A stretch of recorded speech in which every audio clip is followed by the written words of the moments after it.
Hello to members of the National Assembly of State Arts Agencies, and hello especially to everyone tuned in across the great state of Michigan and across the nation to this special Detroit Public TV webcast.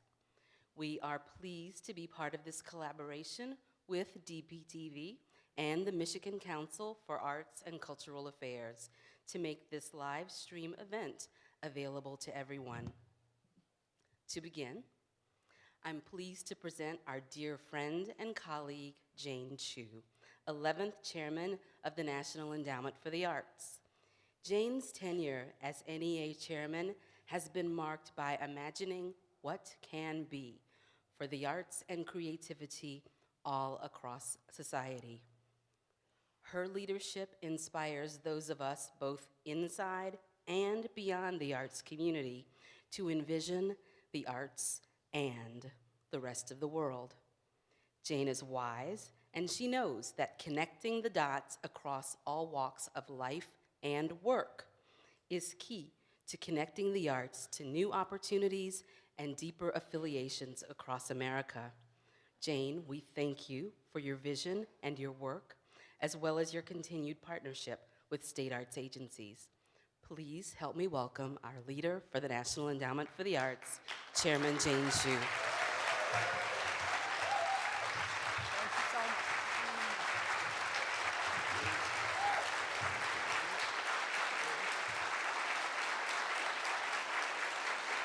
Thank you so much. Thank you. Wow. Thank you so much. It is such an honor to be here with you today. Thank you for inviting me to join you.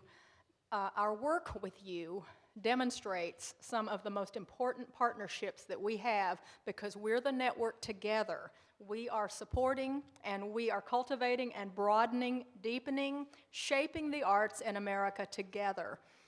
So today I am going to highlight some of the National Endowment for the Arts' recent accomplishments and activities that shows off our collective efforts. And then I'm going to give you an update on where we are with the Creativity Connects initiative. I've been traveling a lot over the past 2 years for several reasons. Certainly we get to see firsthand the great work that people are doing in the arts all across the country and the impact that the National Endowment for the Arts grants make in communities, but really to get to visit with you, experience firsthand the arts programs that are making a difference in your communities, and understand the conditions that play a role in making your community what it is. You are some of our key partners in the field. And there's such a broad treasure of knowledge and understanding about what's working well and also where the gaps are because communities are different from each other. And we also can celebrate the work that we've done at the NEA. So we talk about our vision a lot to make sure that all Americans have the opportunity to be engaged with and benefit from the arts. And it's really important to us that our walk matches our talk. So we actively look at things like the distribution of NEA grants to see if we're moving in the right direction. As you know, there are NEA grants in all 435 congressional districts, as well as the District of Columbia and the U.S. territories, but making sure that all Americans have the opportunity to be engaged in and benefit from the arts. It doesn't just mean geographic location of the grant. It also means looking at whether NEA grants represent inclusiveness from the broad range of organizational sizes, small, medium, large, to people from all walks of life. So in terms of organizational size, nearly half of all the NEA grants go to smaller organizations, and even more go to mid-size organizations. And in terms of grants and community population, half of the NEA grants go to communities with populations of between 250,000 to just under the really super large cities, 4.6 million. 13% of NEA grants are in rural communities. And what about the audiences or those who participate in those wonderful programs generated by NEA grantees? People living in low-income households benefit significantly from NEA grants, and in particular in terms of arts education, where 50% of the arts education grants are awarded to organizations in high-poverty communities. This does not even include the outstanding work that you are doing to make sure that in all your states and in all the regions, your jurisdictions, you have the opportunity to be engaged with and benefit from the arts. So together, I hope this demonstrates we're working to shape the arts in America. We've also been able to celebrate some key moments at the National Endowment for the Arts. We have 2 new international arts exchange programs, so it's not like there haven't been any international arts exchanges before. The regional arts organizations have facilitated many arts exchanges with other countries, and so have you, but this is the first time the United States government, through the NEA, has worked on such an exchange with the government of Cuba, and it's also our first time to work with the government of the People's Republic of China. The Mid-Atlantic Arts Foundation in Baltimore already operates the Southern Exposure Program that supports arts exchanges in Latin American countries, and through them we've been able to add the country of Cuba to the Southern Exposure roster, and through U.S. Artists International we'll be able to send artists from the United States to work in Cuba. And then the NEA has created another new opportunity offered through our international program that will support a performing arts exchange with China. And this program will award up to $100,000 to one regional arts organization to present performing artists from China in communities across the United States. And it will also encourage interactions between the Chinese artists and the American public through residencies and lectures, workshops, school programs. So we'll announce the selected regional arts organization later this fall. We also received 2 back-to-back commendations from the U.S. Office of Government Ethics for the effectiveness of NEA ethics procedures, especially in the area of financial disclosures. And this is something that maybe sometimes people think that's not as glamorous, but it's really important to us because it's another way to ensure that our grant processes are clean and they're impartial and that the reviewing panels get to focus solely on the excellence and the meritorious nature of each arts project. So we're equally as proud of that. And then, as you know, we received an increase to the NEA budget for fiscal year 2016 from Congress.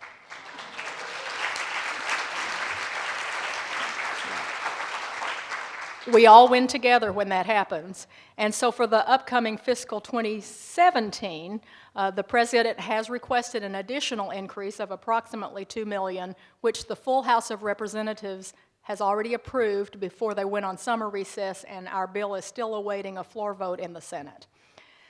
The fiscal year 2016 increase of $1.97 million is focused on the Military Healing Arts Program, and it's now called Creative Forces.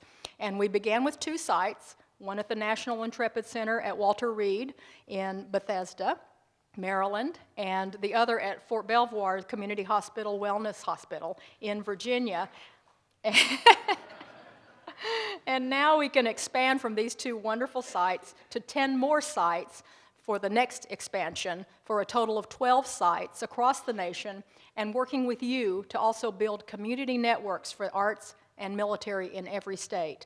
So the proposed increase for fiscal 2017 will also target another expansion with the Creative Forces program.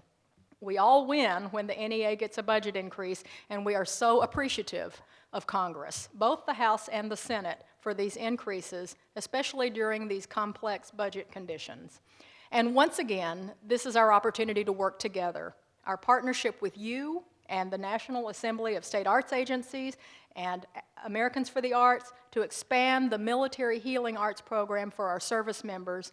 And on that note, I know that we are in the middle of sharing those details of how we build this out. And Laura Scanlon, right there she is in the front, our director who you know, our director of state and regional partnerships, is here at the conference, and she, as well as Andy Mathis, can answer any questions, and we'll make a public announcement on the expansion details in October. So to be continued on that wonderful piece of news. And in terms of awards, the NEA also received a special Tony Award this year for the support of theater and musical theater across the nation. Thanks.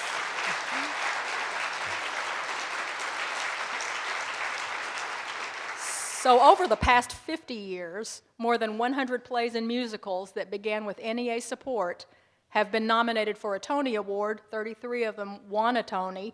So think about the nonprofit theater and musical theater productions that you're doing. Think about the arts education programs for kids that involve theater and the impact that this has made. And we are so appreciative of this work in the theater areas, thanks to you, and all of the previous NEA chairs and the theater directors and their staffs at the NEA. And then a second award is a celebration of partnership with you. It's actually a nomination. The NEA has been nominated for a Primetime Emmy Award in the category of Outstanding Short-Form Nonfiction for the video series about the arts in each of your states, the United States of Arts, and this is the nomination that's really a direct tribute to the partnership with you. So thank you for your work and your dedication, your commitment to ensure that the arts are thriving in America and that there are opportunities for all to be engaged with the arts. So I want to spend some time on how the Creativity Connects initiative is coming along, because some of our findings can help inform us as we discuss together how we best support and cultivate, broaden, deepen, shape the arts in America together. So you'll recall that there are 3 parts to this Creativity Connects initiative. One is a pilot grant program that awards grants to arts organizations for projects that involve partnerships with non-arts organizations and projects. There's also a Bright Spots digital graphic that shows this mashup of arts with other non-art sectors, and a report about the current infrastructure of the arts, which looks at whether any of the conditions for the arts have changed over the past decade, and if they have changed, and we know they have, are artists adapting to that change, and what can we do to strengthen that infrastructure so that artists and creative workers can also thrive? So to begin with, the Creativity Connects pilot grant program will announce the first round of awarded grants in November, but overall, here's what we've learned so far. There are so many good projects out there already taking place in some form, and we received about 3 times the amount of applications we typically get in an application round just for the Creativity Connects grants. The applications came from across the country, 46 states, and DC, District of Columbia. And so what impressive partners the arts organizations have on these projects. Arts with medicine, arts with science, arts with the environment, criminal justice, technology, food, sports, and many other sectors. So stay tuned for that grant announcement.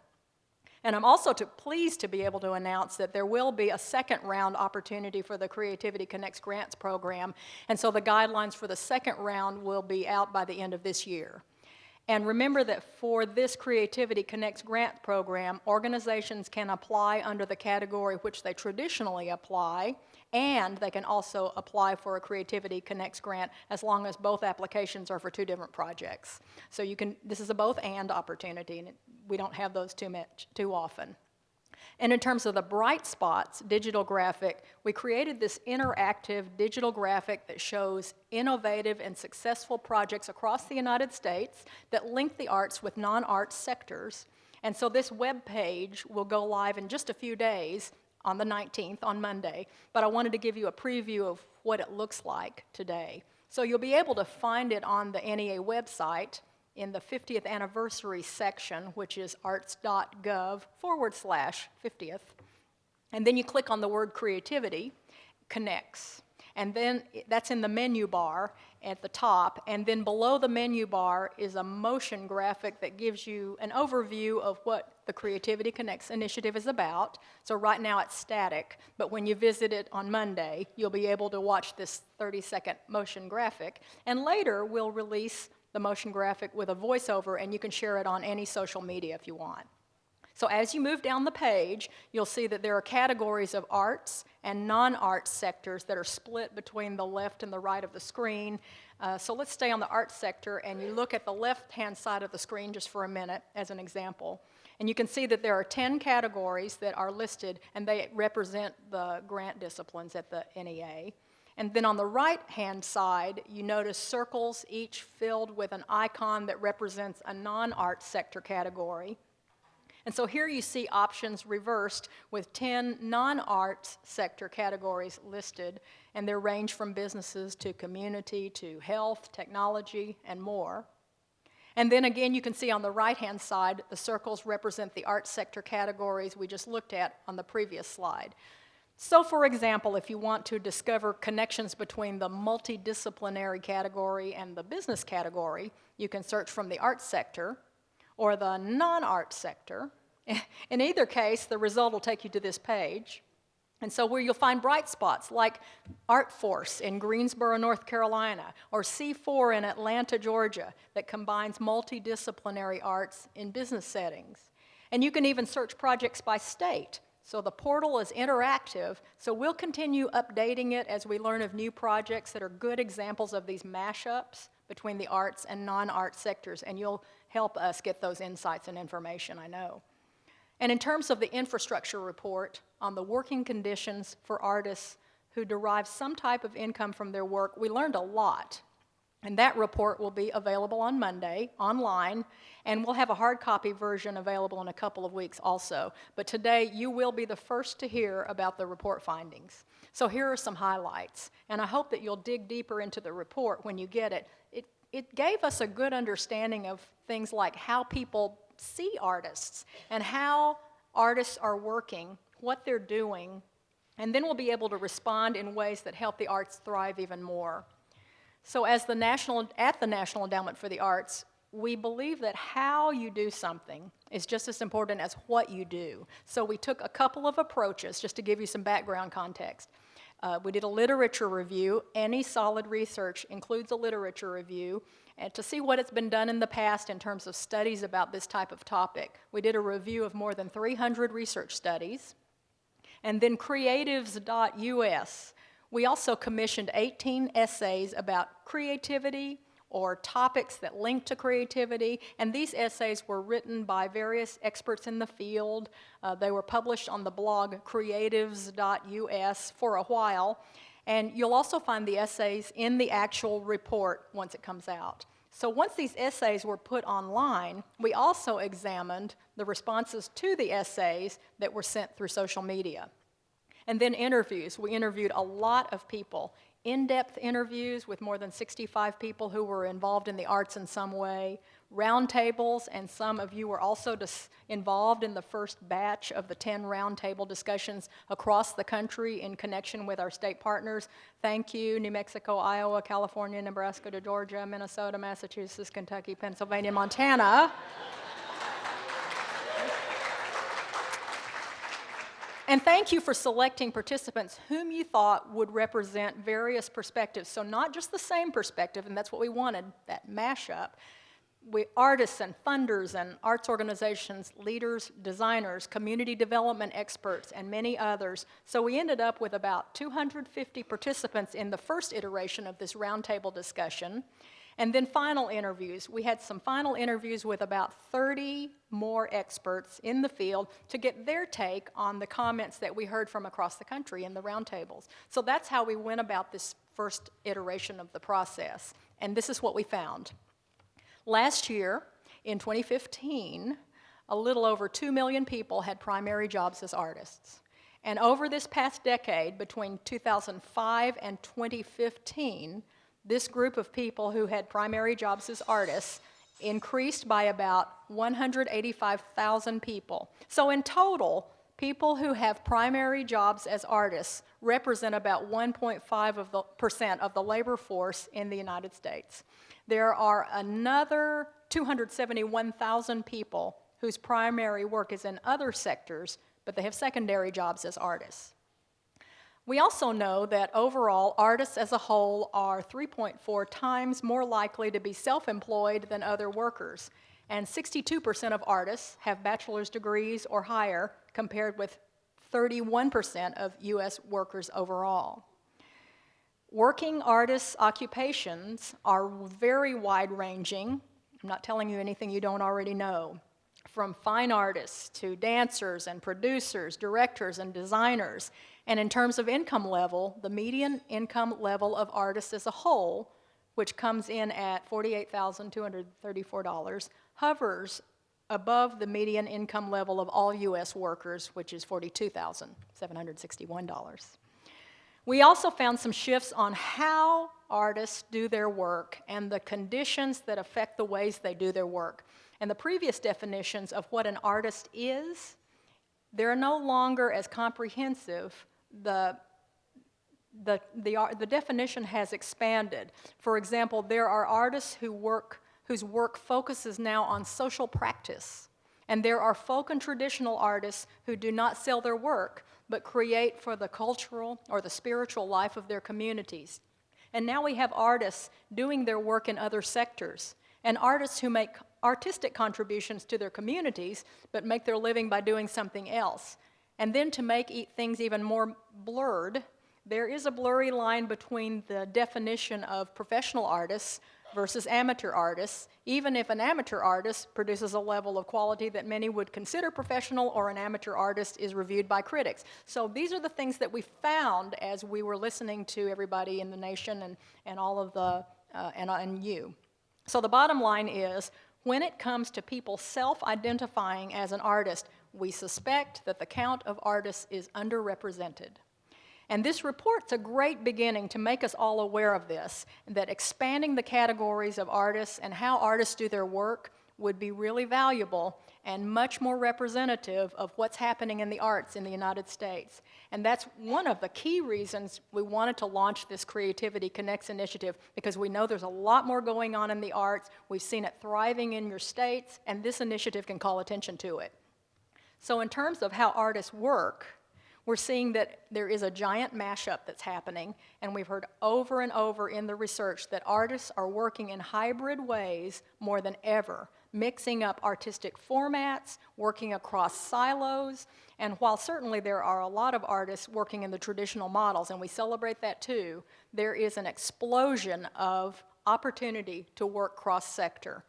Artists are becoming proficient in multiple disciplines simultaneously. So for example, in visual, performing, and other media, and they bring all of that expertise together in a given work or series of projects. Others maintain focus in a primary discipline, but they pursue cross-discipline collaborations, like choreographers working with filmmakers or musicians with visual artists. And then what about the mashup between the arts and other non-art sectors? We're seeing an increase in numbers of artists working as artists in non-arts areas, science labs and tech companies, senior centers and businesses, hospitals, mayor's offices. And why is this happening? Well, some of it is coming from artists being inspired to work on urgent societal issues. In Birmingham, Alabama, Space 111 is conducting a series of storefront window exhibitions by established Alabama-based visual artists and their mentees, with each pair creating a work together that addresses themes of tolerance, social justice, civil rights. Or leaders in non-art sectors are seeing how the artists and designers can help them solve old problems in new ways. The City of Minneapolis Arts, Culture, and Creative Economy program is leading a project that embeds artists in city departments, such as its long-range planning and regulations department, to help them solve community outreach problems. And some of the mashup between the arts and non-art sectors is happening because artists are actively looking beyond the art sector where they can find employment. So, for example, there's the Ideas X Lab in Louisville, Kentucky. They're working with insurance companies and governments, communities, to improve health outcomes in low-income communities. So with all of this said, there are also, we found, issues within the arts and non-arts mashup that need to be addressed. One of them is the arts and the economy. So for example, almost across the board, we found downtowns appreciate the way that the arts can spark social and economic vitality. But what happens when the real estate markets become stronger and displace those lower income residents, including many artists who helped to revitalize the downtown in the first place? We're starting to see more organizations begin to address this issue. And in Nashville, Wedgwood, Houston neighborhood, it's transforming into a hub for artists and makers, and the city is working with the Metro Arts and Nashville Cultural Arts Project to build those relationships between local artists, longtime residents, and together, Metro Arts is also leading a study on the economic impact and needs of makers, and this same study will identify areas for affordable housing, and will develop strategies together to ensure the sustainability of existing low-income households. There's arts and social practice. That's another yet-to-be-resolved issue, and it's related to the valuable role the arts play in social practice. There are academic programs and arts funding programs who are recognizing this, and they're incorporating the social practice element into some of their own training programs. But some concerns were raised during the report that artists trained at art schools or who have access to arts philanthropy might not be as sensitive to the local concerns and dynamics as community-based artists who have been working in their own communities for decades. But we're seeing also that that concern is starting to be addressed. In Homer, Alaska, the Bunnell Street Arts Center developed residencies that paired local artists with artists from the rest of the United States. And together, these artists created performances and engaged the community, including residents of a local women's shelter and area teens. And then there's another issue in the arts, non-arts mashup that was raised with artists who are great at their technical skills, but not able to always leverage them because of a lack of training in other sectors. But again, we're starting to see this concern addressed. C4 Atlanta, which is an NEA grantee, has a program called Artists in the Marketplace, and the program helps artists from every discipline extend their reach by teaching them how to develop their customer base, promote their work, understand price and product placement, etc. And this program is helping artists translate their skills to all sorts of different avenues, and I know there are many other programs out there that are similar. And finally, in terms of how artists work, we're starting to see more artists work in entrepreneurial ways, and they're proactively creating existing opportunities for themselves that didn't exist before. Rural Appalachia. The artist-run Arts and Media Center Apple Shop is partnering with Lafayette College to develop Mountain Tech Media. So that's a national creative service and production company. And this initiative employs local artists as a part of a regional effort to build new, creative, enterprise-based economy for the Appalachian region.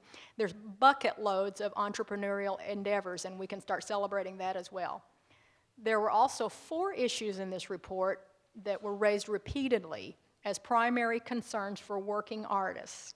One of them is technology. It's made a huge difference in the lives of artists. They can create with their mobile devices, 3D printers, they can raise capital through crowdfunding, but there have also been some concerns that were raised that artists are now also responsible for being their own agents and managers and marketers since everything can be done online, and they may not have those skills. And 1 in 4 people in the United States still does not have internet at home, and that increases the disparities for artists who live in low-income or rural communities.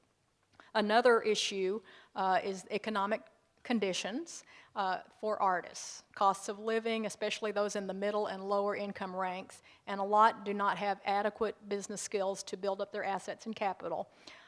The Strategic National Arts Alumni Project at Indiana University conducted a survey in 2014 that found that 66% of recent art school graduates are carrying substantial debt.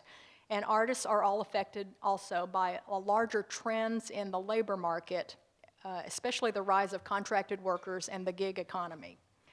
And then there's inequities. Arts funding continues to focus on a narrow band of artistic approaches despite the increasing cultural and ethnic diversity of our country, and these structural inequities mirror inequities actually in society more broadly, but this was noted in the report.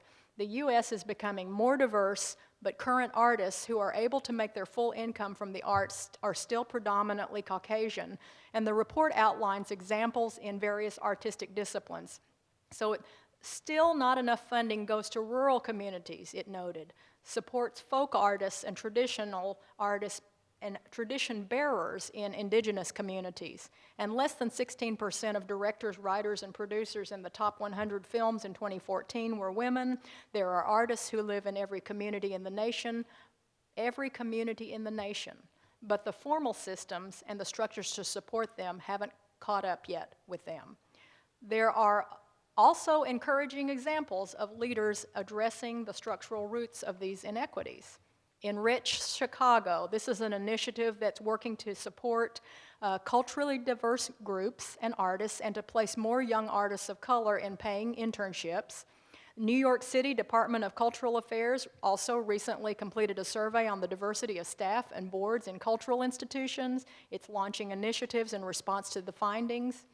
And then the final issue we found is that artists need more training in order to keep up with the ever-evolving needs and the opportunities. It's not just no longer about their technical skills alone. They need knowledge and skills in production, business, social media. They need to know how to collaborate, improvise. Many of them do, but not all of them admitted that they did. They wanted more. And they need to be able to straddle a wide range of domains. So it's clear that this giant arts mashup is happening. It's also clear that we have an opportunity to think about how we as leaders in the arts will connect the arts to other arts disciplines, other non-arts sectors, and also build the capacity of those artists who want to develop their own communication skills, their leadership sensitivities, their business skills on a deeper level in order to further their reach and further their roles as artists. I view this as a really exciting time. This is a time to address the issues at hand, and it's a time to communicate that the arts are not off in a corner by themselves. There are some very practical ways that we can look at the systems and to help sustain and help the arts thrive across the country. And so by doing this as a field, we can demonstrate the variety of ways that all people can be engaged in and benefit from the arts. You're already doing it in so many different ways, and we can continue to build upon that. More and better beget more and better when it comes to the arts. So that's it in a nutshell, and hope you can dig deeper when the report comes out on Monday. Ask lots of questions, give us insights. We're learning about this together. I say we're building the plane as we're flying it, but there's so many things we already know, and a report like this, and as we communicate, can really get the message out and help others know. But when we see other people outside the arts who are saying we can't do without the arts, that's a win for us as well. I get to introduce another example of the power of the arts in action. I get to introduce Naomi Yamaguchi. She's a 7th grader at West Middle School in Rochester Hills, Michigan. It's about 150 miles east of Grand Rapids, and it's on the other side of the state.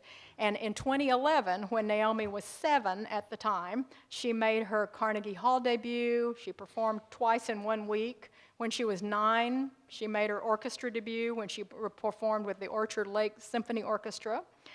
She's performed many times from the Young Artist World Piano Festival in St. Cloud, Minnesota, Detroit Institute of Arts Friday Night Live events. She's been selected annually since 2013 as the James Tatum Foundation's Millennial Prodigy Scholar. And she loves to share her talent with the community. And so today, Naomi's going to play 2 pieces, Chopin's Grand Valse Brillante in A-flat, Opus 34, number 1, and Claude Debussy's Preludes, the Feux d'Artifice. So please welcome Naomi Yamaguchi.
The spectacular Naomi Yamaguchi, thank you so much for an incredibly gorgeous performance. I think you have a new fan club. It's nationally based. From across the country, we'll be watching your career, cheering you on, and we look forward to the day we can say, we knew her when. It was back in 2016 in Grand Rapids. Thank you so much. And please help me thank Jane for her incredible presentation.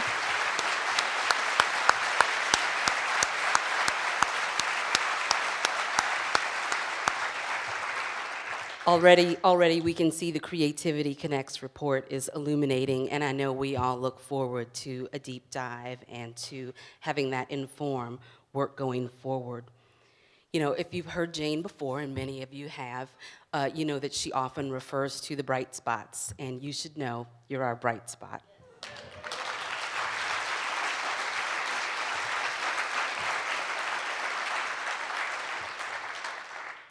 In Aaron Dworkin, we have a MacArthur Fellow, President Obama's first appointment to the National Council on the Arts, and Dean of the University of Michigan School of Music, Theater, and Dance. He is an accomplished multimedia performing artist, author, social entrepreneur, artist, citizen, and educator. You can hear, Aaron has many gifts, and he shares his gifts with society in countless ways, and notably through his work at the Sphinx Organization and the Dworkin Foundation. Especially close to all our hearts, Aaron is a member of the Michigan Council for Arts and Cultural Affairs, where he invests his talents to strengthen our sister agency in service to the people of Michigan. Please help me welcome to the stage Aaron Dworkin.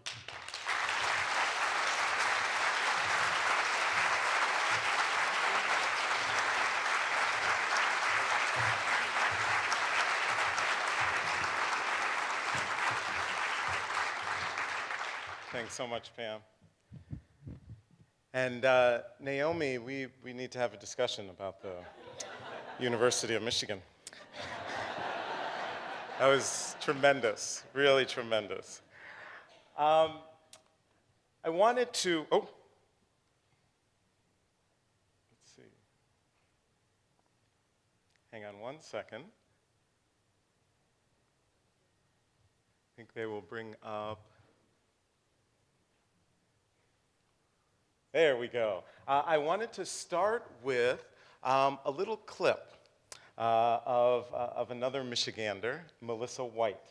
And I wanted to share it with you to begin with because she was a winner of the early Sphinx competitions. She was a participant and a finalist in the inaugural Sphinx competition back in '98. She then went on to become a founding member of the Harlem Quartet. But early on here in Michigan, she was a member of the Detroit Civic Orchestra. In many ways, she was discovered very early on by the James Tatum Foundation. She went on to be also a soloist early on with the Lansing Symphony, as well as the Detroit Symphony. All organizations supported by the Michigan Council for Arts and Cultural Affairs, and I thought it would be important to share that type of direct impact that's happening, if we could show that video.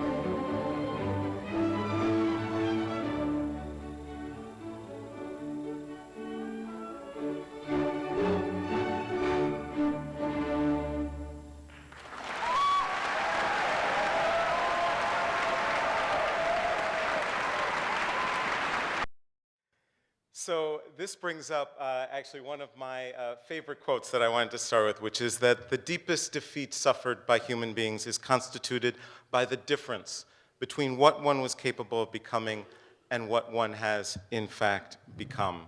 Ashley Montagu is one of the great humanists, intellectuals of our time, whose contributions include the Elephant Man, women's movement with the natural superiority of women.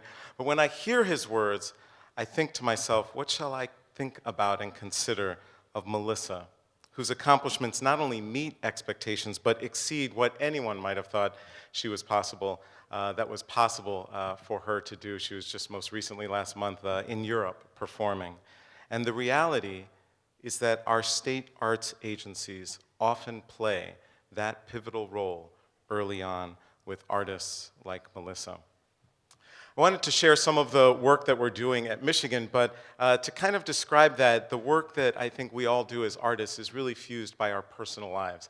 So I wanted to give you a quick background on myself, so I figured I'd start at the beginning, given that I've only got 20 minutes. But I was born, actually, just celebrated my birthday on September 11th in upstate New York, but I was immediately given up for adoption. I was adopted by a white Jewish couple who were from Chicago, who were neuroscientists. And they actually already had a birth child, my older brother, who is now a cellular biologist and biogeneticist at Columbia. So in many ways, I was literally the black sheep of the family, not just color. But yeah, I was the artist, I was spontaneous, I was, a little more passionate about things, and they were very methodical and logical. Hopefully along the ways I've combined all of these facets. Fast forward 31 years, I was reunited with my birth parents. My birth father, who's Black Jehovah's Witness, my birth mother, who's white Irish Catholic. And not only did they end up getting back together, they had another child who they did raise, my full sister, who I was able to encourage to come to the University of Michigan, my alma mater, and we became very, very close, and she now practices law and works with legal aid in New York City. So basically, in the end, I'm kind of a black, white, Jewish, Irish, Catholic, Jehovah's Witness who plays the violin, used to have a big afro. That's kind of me. So in terms of my development, my adoptive mother was an amateur violinist, so that's how I began to play. I began playing early on. In New York, I was very lucky to have phenomenal teaching. My adoptive dad, you're wondering these photos, my adoptive dad was an amateur photographer. And so actually he ended up having an exhibit at Rockefeller, which is where they worked, and actually most recently had an exhibit in Sweden. And so I was very lucky early on to have phenomenal teaching. Vladimir Grafman, who really brought the Russian school over, was my first teacher, so I was very lucky. He taught the likes of Joseph Gingold, who taught Joshua Bell, and many of our other great soloists today. And one of the other things is that I had the opportunity to play chamber music beginning at a very early age. And that opportunity to collaborate with other musicians was incredibly profound in my life. So initially New York till I was 10 years old, 92nd Street Y. And then when I was 10, my parents moved to Hershey, Pennsylvania, which is quite an extraordinary experience for me. At the time, there was one black family in my school district. You imagine, big afro, playing violin, it was tough, last name Dworkin. No one really knew what to make of me. And it was my violin that really was the way that I could express at certain times when I did feel very isolated. My violin is the greatest constant in my life. I was very, very lucky, and my introduction to the state of Michigan came my junior and senior year of high school when I got to go to the Interlochen Arts Academy for my junior and senior year of high school. Then I started out at Penn State for 2 years, concertmaster at Penn State Philharmonic, then had 4 years actually off where I got a lot of nonprofit, for-profit experience, and then finished working on my degrees, undergraduate and graduate degrees at the University of Michigan. Here I'm with my teacher, Steve Ships. And it was while I was at Michigan that I had a series of extraordinary experiences where I had the opportunity to explore different things, to explore interdisciplinary work, as the chairman was referencing, which is so critical, I think, in our field. I had the opportunity to work with dancers. You can see in the center picture there, I worked with choreographers, it formed a quartet. We assigned a dancer to each of them, did performances. I did recitals on electric violin. I worked with jazz artists. In the lower left, you can see kind of visuals. I would select certain works that were based on works of visual art, and I would project those on the screen behind me. And in the end, basically Michigan empowered me to be able to be relevant to my art form and to my community. And I'm going to mention this word relevance a few more times.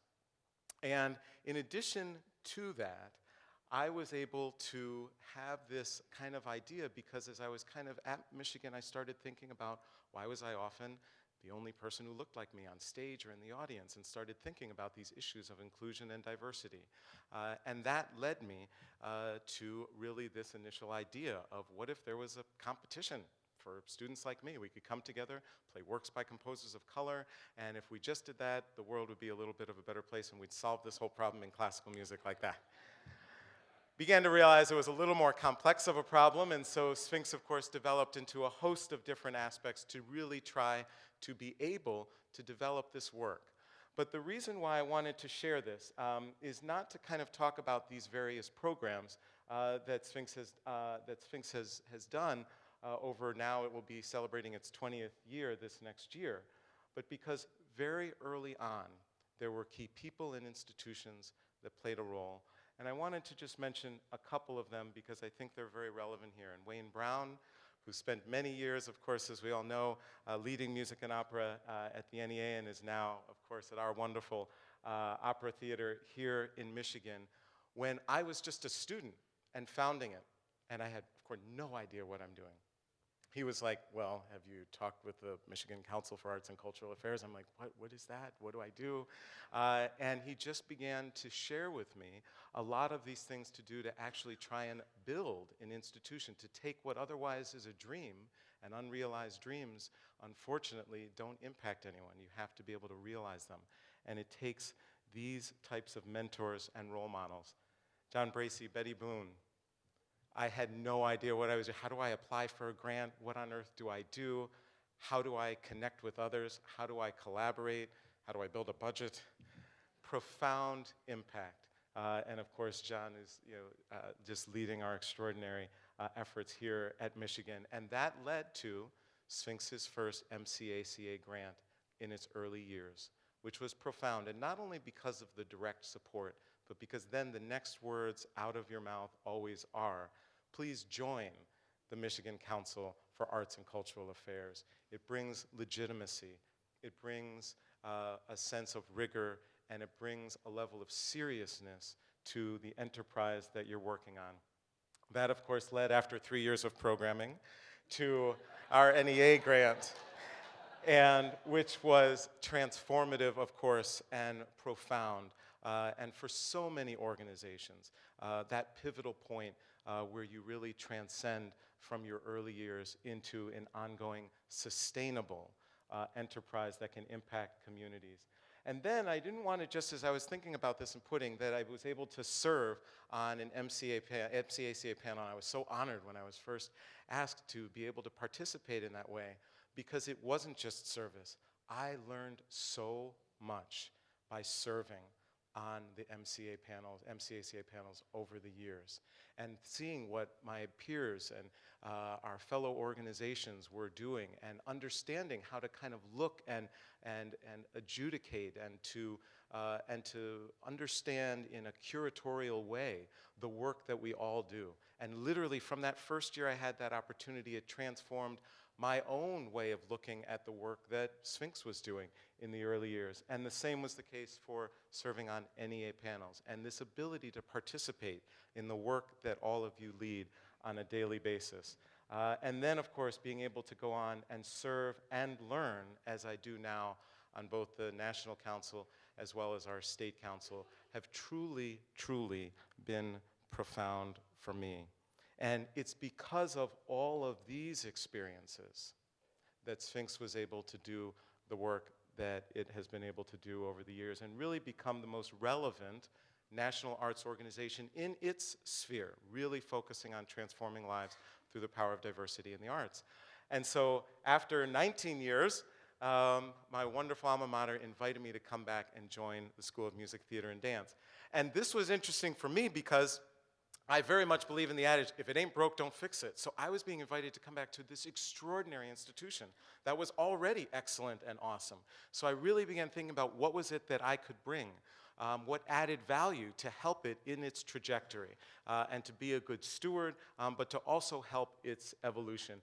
We're a phenomenal institution, almost 180 faculty, almost 100 staff, great student-to-faculty ratio, extraordinary accomplishments of all of our alums. Speaking of musical theater, earlier we were just kind of re-announced as the #1 musical theater department in the country, and we're always part of the top 5 performing arts institutions, a host of different things. And so as I began to have these conversations in a listening tour, I love this quote from Susan Scott that I wanted to share, who developed FIERCE. And she says, "Our work, our relationships, and our lives succeed or fail one conversation at a time.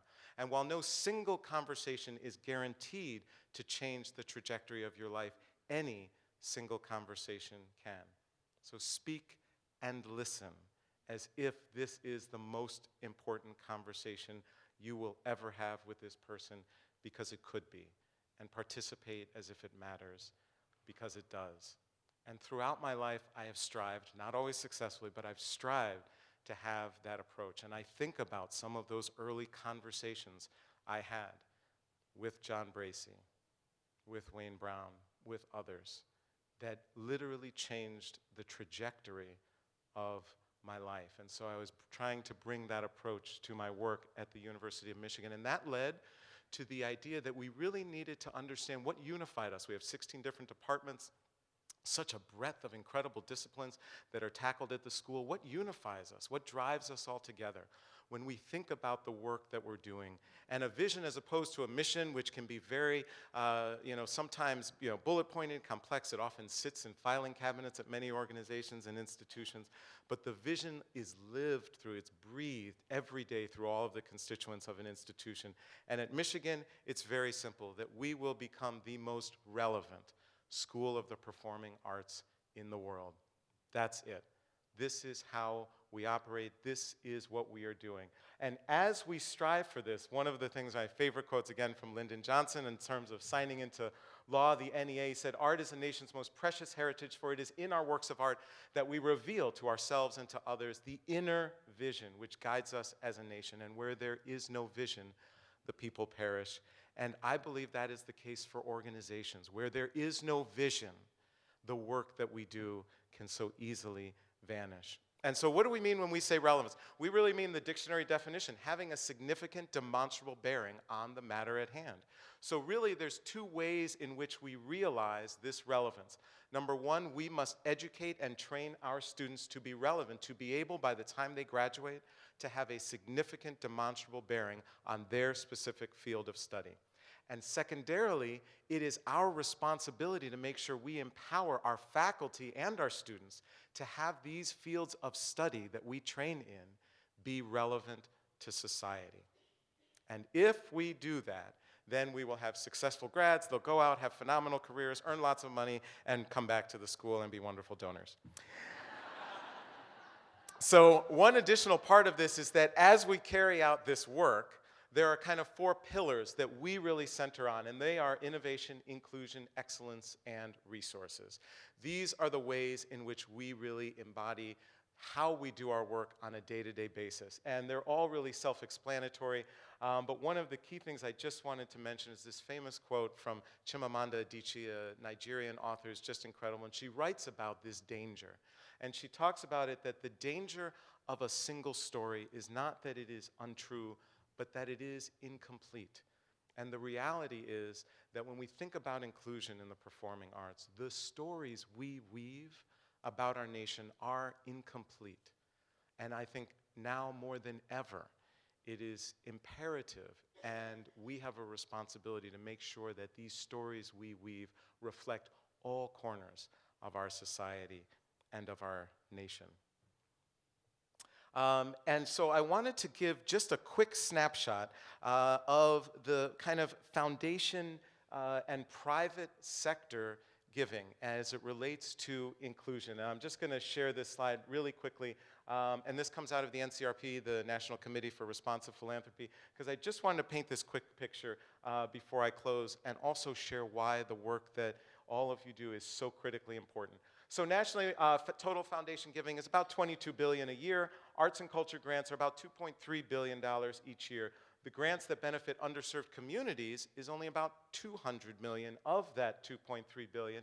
And the interesting thing is that focused arts funders that commit more than 25% of their grant making to the arts, give less towards benefiting and impacting underserved communities. It's only about 100 million. So in other words, less than their peers in the foundation field who do not focus on the arts, they give less and focus less on underserved communities. And also thinking about the distribution in terms of the size of organizations, which is so critical. And when you think about the support, for example, in the early years for Sphinx. Of all arts organizations, all 100,000 across the country, about 2% have budgets greater than $5 million. That 2% of our arts organizations receive 55% of all foundation funding. And as a matter of fact, and that's kind of surprising, but it's a little bit expected. If we just take the top 50 organizations out of the 100,000, so in other words, 0.0005% of all arts organizations, those 50 organizations receive half of all foundation funding for arts and culture. And so one of the results that Holly Sidford, who generated this study, says is this pronounced imbalance restricts the expressive life of millions of people, thus constraining our creativity as a nation. The asymmetry disadvantages all of us by restricting the types of cultural expressions we experience. And that makes me think directly to Chimamanda Adichie's quote about the stories and the danger of the single stories and whether what we are doing is still incomplete. And I think more importantly that it's because of this that the role of states' arts agencies is even more important. When I think about the impact of access, openness, the experience of review panels, innovation, major national foundations began to support Sphinx after the Michigan Council for Arts and Cultural Affairs supported Sphinx. Who is at the forefront of discovering the new innovations, understanding our arts communities at a local or regional level, leaders, who's understanding the landscape at the national level. It is each and every one of you that do this work every day in our communities. It has a profound effect, and because this is our overall national reality that our arts organizations face, the role that you play is even more pivotal. And the reality is that Sphinx would not exist, and I would not be leading our efforts at the School of Music, Theater, and Dance at the University of Michigan, if not for the work that you do. So I wanted to close with one last kind of comparative slide, just to give you a sense. And as you know, kind of our the appropriation approximately 146 million at the NEA. But I wanted to try and find a comparative just analysis, just to give a sense in terms of public funding that relates to this idea of relevance, because there are always calls or challenges or issues about public funding for the arts and appropriations for the NEA. And so I thought I would just pull out the military band's budget. Now keep in mind, not including the actual line item in terms of personnel, so just the budget for military bands, and keep in mind the breadth of the NEA and all of that. So just specifically for military bands annually, it's over 350 million. And of course, we don't hear calls or challenges to those types of appropriations. And I submit to you, it's because there is not a doubt about the relevance. When we think about the role of music in our armed forces, going back to Civil War, any of our wars, when the commander-in-chief walks into a room, music plays. Music plays a profound role in and within and surrounding the military. And so I believe that the responsibility is upon our field to be able to make sure that we make the work that we do relevant. And when we think about it at the School of Music, Theater, and Dance, it is about training and educating our students to be relevant to these fields of discipline that we feel so strongly about, and then making sure that it's our responsibility to empower our faculty and our students to have these fields that we are so deeply invested in be relevant to society. And I think we are on a trajectory, and we have to continue, and we will do that all together. I love quotes. I second to last quote here, Larry Page, another one of our alumnus from the University of Michigan. Google, and of course now Alphabet, and one of the things I keep sharing with my faculty as we approach change is I share with them that we've long believed that over time companies tend to get comfortable doing the same thing, just making incremental changes. But you need to be a bit uncomfortable to stay relevant. And so each and every day at Michigan, we think about and we strive to get a little more comfortable with being uncomfortable as we brace into new work in entrepreneurialism, in interdisciplinary work. And so just to close, I wanted to share probably one of my favorite quotes.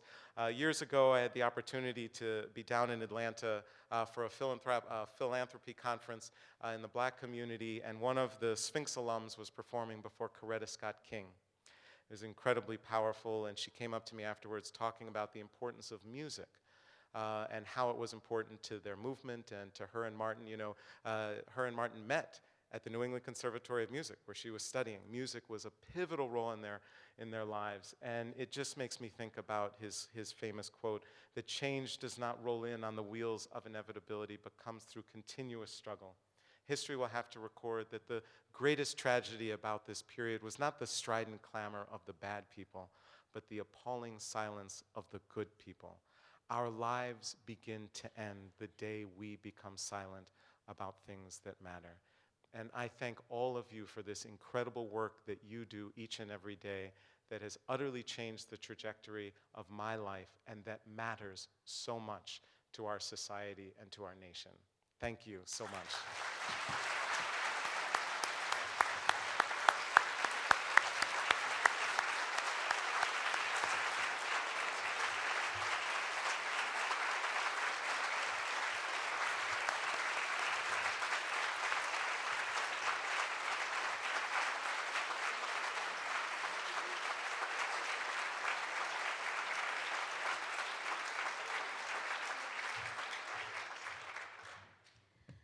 Thank you. Thank you so much, Aaron, for sharing your story, for sharing inspiration, and for giving us a really important lens through which to see our work and consider our work moving forward.